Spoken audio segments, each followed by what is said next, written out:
من أغرب الفيديوهات اللي هتشوفها هو الفيديو ده. كتير من الناس عندها قطط، والقطط دايمًا مبهدلة الدنيا وبمخالبها بتبهدل الدنيا.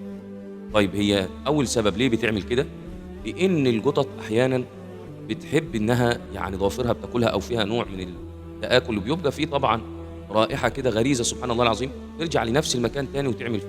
يعني زي ما أنتم شايفين كده مبهدلة الدنيا، سبحان الله العظيم دي غريزة فيها وبتحب إنها تتمدد وتمدد أطرافها أو الأرجل بتاعتها. غير كده إنها مش كل القطط ممكن تعمل كده، أو الأغلبية 90% بيعملوا كده، لكن سبحان الله في ناس بتحبهم ومش بتستغنى عنهم. لكن هي على كل حال إن القطة ليست بنجس، سيدنا النبي قال إنها ليست بنجس، إنها من الطوافات عليكم، بتروح وتيجي عليكم، جميلة جدًا وحنينة، لكن لو هتضرك وهتنضر منها ما فيش مشكلة إن أنت تسيبها في الشارع تاكل من خشاش الله. دي كانت معلومتي النهارده، صلِّ على سيدنا النبي وشارك الفيديو لعل أحد يستفيد، وقولي لنا عندك قطة والّا لأ؟